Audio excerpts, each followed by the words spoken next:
Segundo livro das Crônicas, capítulo 7, versículo 1.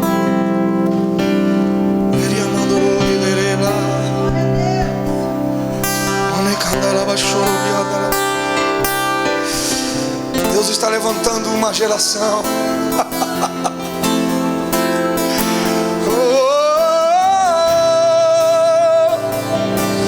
Deus está levantando uma geração que confunde os corações, o entendimento dos seus pais. Porque pais que sempre oraram muito pouco começam a ver os seus filhos orando em casa o tempo todo, orando por tudo e por todos, impondo as mãos sobre enfermos, querendo jejuar demais, aparentemente não quer perder um trabalho na igreja, e alguns pais ficam preocupados. Esta é a geração que Deus está levantando, queridos. Uma geração que tem fome, e mais do que fome, tem sede de Deus. Não pelas bênçãos que Ele pode dar, mas pelo que representa a presença dEle, pelo desfrutar da presença dEle. Segundo o livro das Crônicas, capítulo 7, versículo 1. Vamos ler também o 2 e o 3. E acabando Salomão de orar, desceu o fogo do céu e consumiu o holocausto e os sacrifícios, e a glória do Senhor encheu a casa. E acabando Salomão de orar, desceu o fogo do céu e consumiu o holocausto e os sacrifícios, e a glória do Senhor encheu a casa. E os sacerdotes não podiam entrar na casa do Senhor, porque a glória do Senhor tinha enchido a casa do Senhor.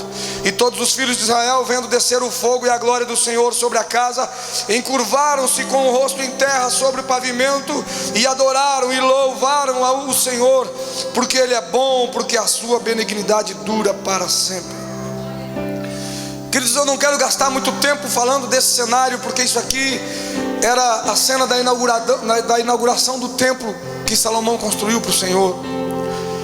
Mas é uma cena maravilhosa, é uma cena de um avivamento, de um mover de Deus, pelo qual nós temos orado. E como eu gosto de dizer, todos nós, queridos, principalmente aqueles que são pentecostais, desejam, almejam ver e sentir e viver o avivamento genuíno do Senhor. E nós entendemos que o avivamento, na verdade, não é um movimento, mas o avivamento gera movimento. Nós precisamos entender isso.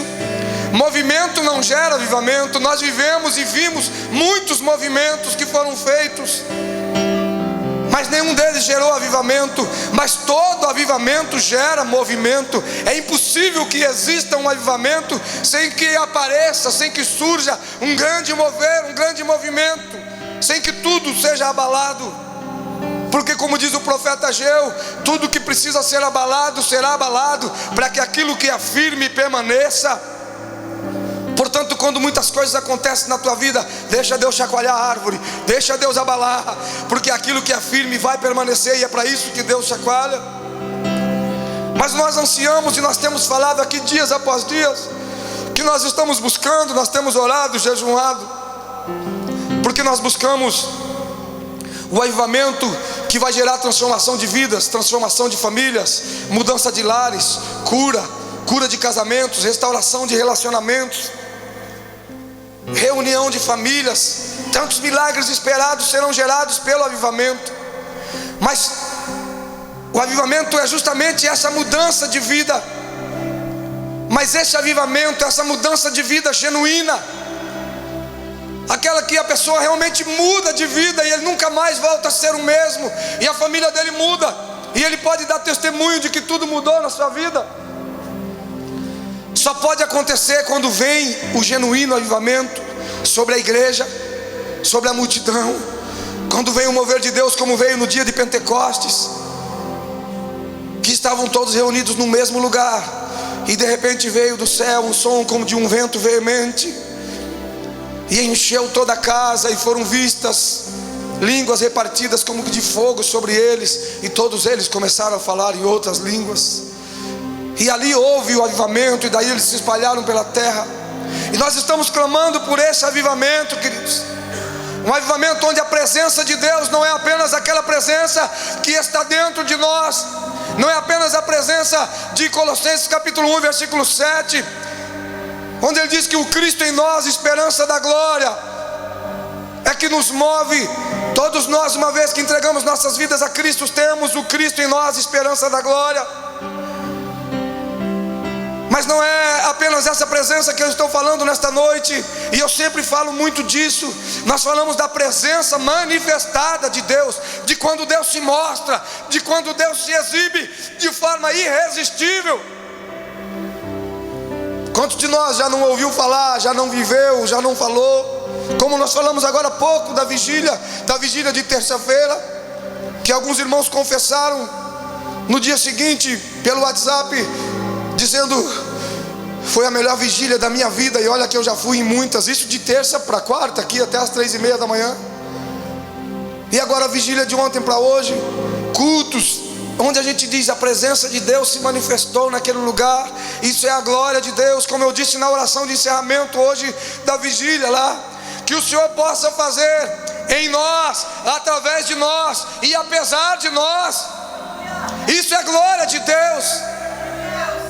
Porque nós vivemos um tempo, nós vivemos por muitos anos em que Deus tem dificuldade de operar a sua obra nas vidas. A cura nos casamentos, a cura nos relacionamentos, a cura nos comportamentos. E pessoas e até mesmo famílias vivem aos trancos e barrancos, porque não há um avivamento genuíno, porque Deus tem dificuldade de operar, porque Ele precisa operar através das pessoas, através dos obreiros, através dos pastores, através dos ministérios, através de missionários. Mas para fazer através de alguém, primeiro Ele quer fazer naquele alguém.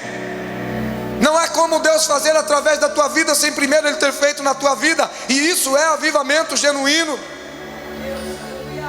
E quando não há esse mover, Deus fica preso, Ele não pode agir na igreja. Agora, quando as pessoas se colocam à disposição de Deus, e o que é se colocar à disposição de Deus? Nós vamos ver um pouquinho disso. Quando as pessoas se colocam à disposição de Deus, o mover de Deus vem de um jeito, o fluir de Deus vem de um jeito, que Deus tem liberdade para fazer em nós, para fazer através de nós. E quando nós olhamos, Deus está fazendo apesar de nós. Isso é glória de Deus. Deus fazendo em nós e fazendo através de nós, é a unção de Deus em nós, que é poder de Deus para a transformação de vidas. Quando um pastor, quando alguém põe as mãos sobre a tua cabeça, ou te dá um abraço, e você percebe que há uma virtude, que há um poder, e você sente algo, e isso para você é poder de Deus para a transformação de vidas. É o verdadeiro e genuíno evangelho de Cristo que Paulo fala: não me envergonho do evangelho de Deus, que é poder de Deus para a salvação e transformação de vidas. Mas na pessoa que está sendo usada por você é a unção de Deus. É bom inclusive que entendamos essa diferença entre unção e poder. Ninguém pode ter poder se não tiver unção, e ninguém tem unção se não viver na presença de Deus. E não existe avivamento sem unção. A unção é um instrumento de atração da glória de Deus. E qual é a diferença? A unção é a presença de Deus agindo em nós e através de nós, mas a glória de Deus é a presença de Deus manifestada. Quando as pessoas, como uma irmã que eu dei carona hoje para ela, para as filhas dela, a irmã Zilda, saiu da vigília e falou: pastor, você está indo para casa? Eu quero uma carona. E ela disse: pastor, eu não podia ir na vigília, porque eu estou com um problema, uma dor nas costas tão grande que eu travo, que eu fico desesperado. E eu falei: não, eu vou assim mesmo para a vigília. E ela falou: desde que eu entrei na igreja, eu não senti nada até agora. Eu fiquei 9 horas lá e não senti nada até agora. E sabe o que, irmãos? Ninguém colocou a mão na cabeça dela, ninguém precisou orar por ela, apenas a glória de Deus no ambiente fez aquilo. Quantas vezes nós temos escutado testemunhos de pessoas que dizem: quando eu entrei por aquela porta, as minhas pernas tremeram, as minhas pernas quase que me derrubaram, quase que me traíram, porque eu percebi um mover de Deus. Quantas pessoas testemunharam hoje que ao adentrar o templo para a vigília ontem, sentiram a presença de Deus. E esse ambiente de Crônicas capítulo 7, todo o capítulo 7 é um ambiente desse jeito. Eu quero começar essa ministração hoje profetizando que nós estamos entrando num tempo desse. Nós estamos entrando num tempo desse. Eu quero te pedir, querido, não fique para trás. Em nome de Jesus, venha junto, venha comigo, venha junto. Vamos entrar nesse lugar em Deus, onde a sua família vai ser sarada, onde o teu casamento negócio vai ser restaurado. Quem sabe nesta noite você está dizendo: pastor, você não conhece a minha família, você não sabe como é a minha mulher, os meus filhos não me obedecem, a minha mulher não é submissa, não é parceira, não é companheira. Quem sabe a esposa está dizendo: pastor, você fala isso porque você não conhece a minha casa, você não conhece o meu marido, aquele traste, aquela coisa, e um monte de adjetivos negativos que você possa arrumar. Não, em nome de Jesus, comece a profetizar outra coisa: aquele homem de Deus, aquela mulher de Deus, porque a glória de Deus virá sobre a tua casa e vai restaurar isso. A geração que busca, esse é o tempo de uma geração que busca a tua glória mais que a própria vida. Faça essa oração cantando. Nos deixa ser a geração que busca a tua glória mais que a própria vida.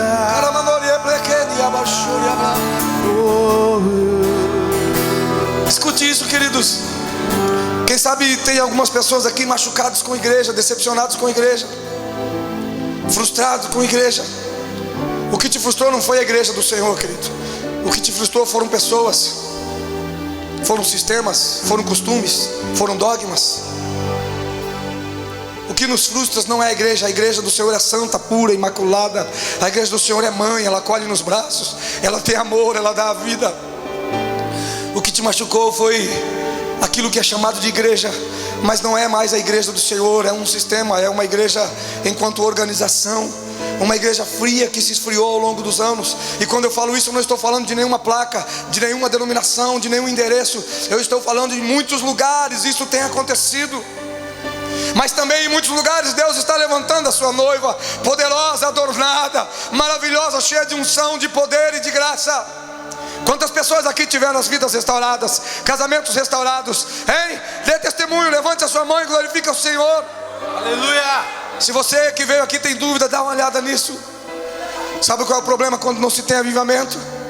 Enquanto a igreja vai se tornando sem avivamento, pastor Leonardo Ravenil diz que enquanto a igreja vai se tornando cada vez mais fria, cada vez mais inoperante, as cadeias, as penitenciárias, as varas da família ou varas de família, onde se julgam os divórcios, as separações, vão se tornando cada vez mais lotados. Deixa eu te convidar nesta noite, seja igreja genuína, porque é a igreja que sara o bairro, é a igreja que sara a cidade, é a igreja que sara a nação. Pastor Rubem compartilhou o que ele está fazendo com a igreja em Porto Iguaçu, uma igreja numericamente tão pequenininha, uma igreja financeiramente tão pobrezinha, mas como leu o pastor Marcos Bertocchi, tendo pouca força guardaste a palavra da minha paciência, lá em Apocalipse no capítulo 4. Ele diz: isso aqui fala de uma igreja que não é ostentadora, que não é uma igreja rica, que não tem muito poder financeiro, mas é esta igreja que agrada o Senhor. Pastor Rubem compartilhou, eles foram para o pior bairro da cidade, um bairro de uma invasão, de um banhado, de um lugar terrível, de muitos homicídios, de prostituição, de drogas, de violência, onde a prefeitura não entra, onde a polícia não entra, ninguém entrava, inclusive onde alguns moradores se organizaram e foram até vários pastores, pedindo aos pastores que fossem lá orar, evangelizar, estabelecer igreja. E vários pastores de algumas igrejas disseram: nós estamos orando, nós estamos orando. Igreja fria, inoperante. Não adianta orar e não ir ao lugar. Sabe o que o pastor Rubem fez, queridos? E esta aqui é uma igreja que faz isso, em nome de Jesus. Inclusive eu tenho orado nos últimos dias para que Deus levante um ministério específico de evangelização, de assistência social, porque até hoje nós não levantamos nenhum ministério aqui, porque o dono da obra não sou eu, é o Senhor, Ele que levanta os ministérios. Que o Senhor levante pessoas que tenham o coração ardendo por estas coisas, que possam descer aqui para algumas regiões que nós temos aqui, que existe pobreza, e que possam ir lá dar cesta básica, trazer as pessoas para o culto, fazer a diferença, orar nas casas, mudar famílias. Sabe o que o pastor Rubem fez? Ele foi com a igreja, com poucos irmãos. No primeiro dia ele conseguiu levar 10 cestas básicas. Como é que ele levou? Ele colocou a fé em ação, porque nem na casa dele ele não tinha cesta básica. Mas ele disse: Senhor, eu quero semente, eu não quero pão para comer. E a Bíblia diz que Deus dá pão para quem come e dá semente para quem semeia. Aleluia. Se você quer ser um semeador, Deus vai te dar em abundância. Não coma semente. Às vezes Deus te deu algo, é para semear, não é para comer. Meu Deus, eu não consigo nem voltar para o esboço. Aleluia. Ah, querido, a igreja que você sonha, aquela igreja que vai para as ruas, que vai para os hospitais, que faz obra social, que faz assistência social, que se manifesta, que muda a realidade onde ela está inserida. Até porque essa é a única razão da existência da igreja, para mudar a realidade. Essa igreja existe, ela está aí dentro de você. Comece a colocar para fora. Pastor Rubem foi com pouquíssimos irmãos. No primeiro dia ele ganhou 11 almas para o Senhor. No segundo dia ele ganhou 6 almas. Isso para ele já é uma igreja. E a terra era um banhado, não dava para cavar 30 centímetros que dava água.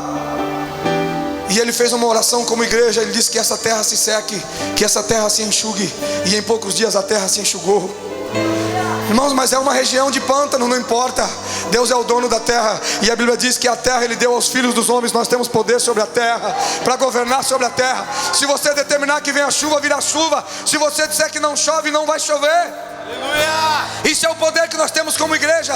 Mas como igreja genuína, como igreja avivada, como igreja que busca a presença do Senhor e não os presentes do Senhor. Meu Deus. Essa igreja existe. Embora Deus tenha prazer em nos dar os presentes que nós pedimos, como um bom pai. E muitas vezes nós, meu Deus, muitas vezes nós não conseguimos mudar de vida, queridos, porque nós só viemos na igreja para buscar os presentes do Senhor.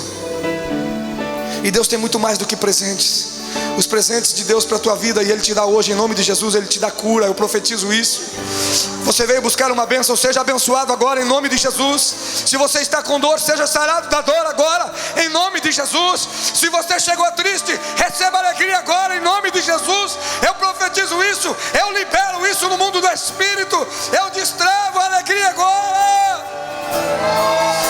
Ele tem prazer em te dar isso.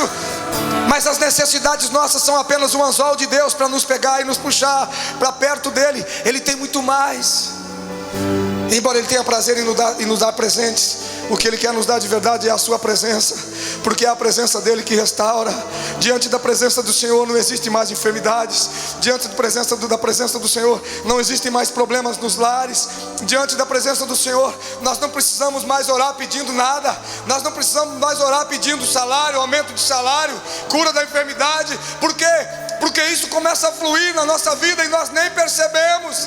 Se você perguntar para mim: pastor, há quanto tempo faz? Há quanto tempo você não dobra os joelhos para fazer uma oração pedindo algo para você? Eu não sei, irmãos, eu acredito que faz 2 ou 3 anos, para ser sincero para você, pelo menos.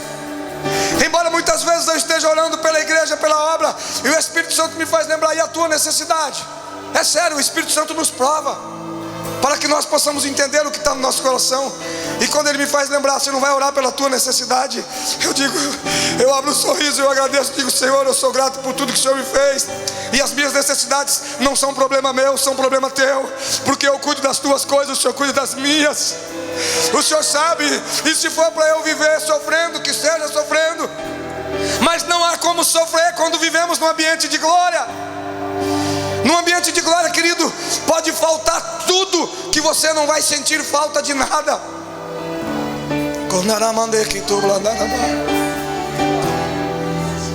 Um dos 2 fundadores das igrejas da Assembleia de Deus no Brasil era o Daniel Berg e o Gunnar Wingren. Um dos 2 era muito falante, muito intrépido, muito eloquente. E o outro era bem tímido, falava muito pouco. Eu nunca sei quem era quem. E aquele que falava pouco, normalmente diz que a frase que se ouvia dele era assim: Jesus é bom. Mas essa frase tinha muito poder nela. E ele viveu a vida toda dizendo: Jesus é bom.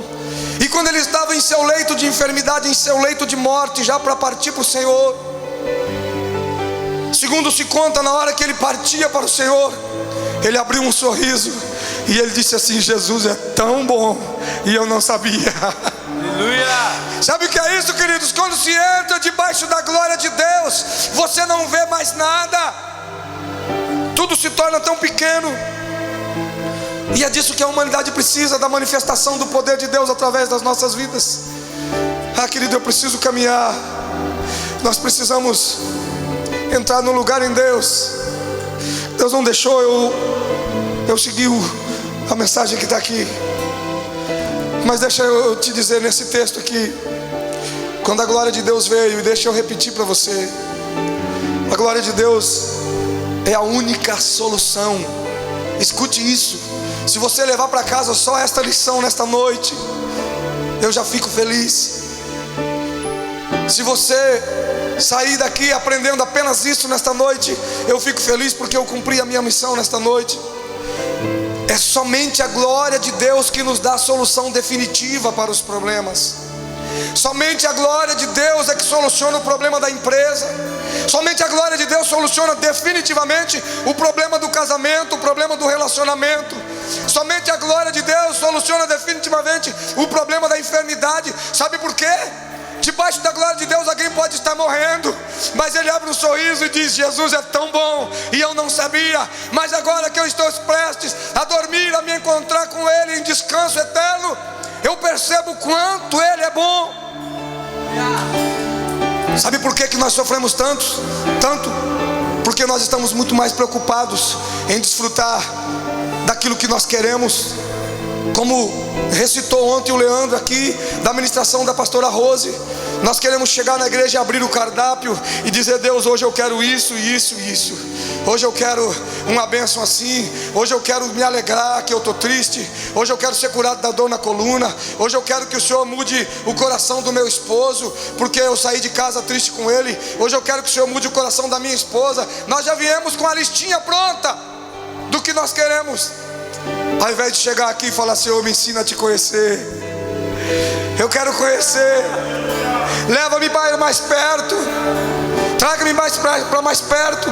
Leva-me mais profundo. Eu quero conhecer o teu amor. Eu quero desfrutar a tua bondade, a tua presença. Por que, pastor, você insiste em falar da presença? Porque só a presença de Deus traz avivamento. E só avivamento traz cura. Só avivamento traz restauração genuína. Aleluia. Mas aqui, quando você olha para o texto, você vai perceber que quando a glória de Deus desceu, havia um ambiente preparado. Então quem sabe você me pergunta nesta noite: pastor, você está falando de tudo isso, é muito lindo, muito maravilhoso, eu quero tudo isso, mas o que é que eu faço? Nós vamos falar de 3 condições, 3 requisitos que o Senhor estabelece para nós, e eu vou falar muito rapidamente. Se não der tempo eu deixo, falo só de 1 ou de 2, mas eu quero que o teu coração esteja muito aberto. A primeira condição que o texto ensina, ele diz: e acabando Salomão de orar. A primeira condição é a oração. Se você orar, as coisas vão acontecer. Pastor, mas eu não tenho vontade de orar.